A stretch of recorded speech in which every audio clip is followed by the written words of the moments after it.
Edificación de misa de Aurora está con día talantano y anoche está pasando. El día ng promeco Pascua sa kita netamente lo cual pueblo de Aruba está así hora ng visita y afor de hora ng trempang de meinta en misa de Aurora vas na reflexionar arriba el día de Pascua nos dilanti.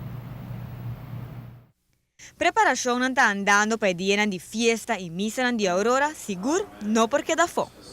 Una preparación de símbolo, de signo, una preparación más tradicional y más bonita para a fiesta de Pascua. O sentimento na hora de atender a missa de Aurora está varia para e tour, pero lo que nos porta seguro de que está com nos fé, está seguir crescer dia para dia mais. Pero tu restante que está participando en misa de Aurora, nanta sinti pues una atmósfera totalmente diferente. Misa de Aurora ya está casi Pascua acaba, ya está abriendo la puerta de Pascua, introduciéndonos a misa na encuentro con Emmanuel, con Dios con nos.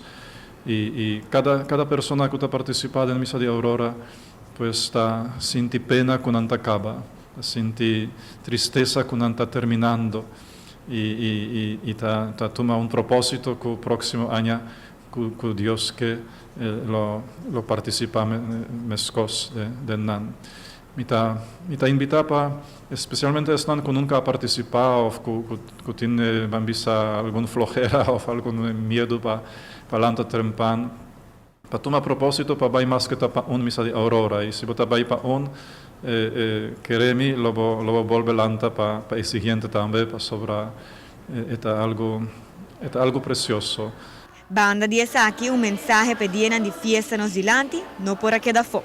La Pascua aquí sea un encuentro con el Señor Dios, de nos lucha nan diario, de nos problemas nan, de nos sufrimiento nan, que ta hopi en vida de cada uno de nos mester un rato de sosiego, y Pascua aquí, ta trece nos oportunidad aquí para sosegar en presencia de Dios, para entregarnos peso, nos cansancio, nos herida, nos sufrimiento, nos problema, para entregar todo eso aquí na Niño Jesús, para riba isso aqui na pesebre, y para un rato delante de pesebre, y pedir auxilio de Dios, y entregar el sufrimiento.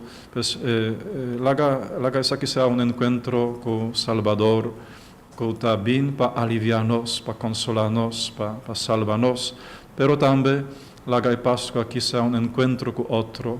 Ojalá el día de Pascua no está smartphone, no está internet, no está screen de computer o televisión, sino está cara de esnan que está rondi bo, te son que bota mira, que bota contemplar. Pues la persona humana sea principal durante la fiesta aquí de Pascua. La ser humano sea prioridad para nos tin tempo e dia aqui, para topar com outro, para escuchar outro, para compartir com outro. Para notícia de noite, a mitad es el Simon. Misa de Aurora está comienza ya marzo, próximo día 16 de diciembre, na Tour Parroquia Ribanos Isla. Está invita pueblo de Aruba Genter para visitar misa al 9 días de Aurora, comenzando por 5 de mayo de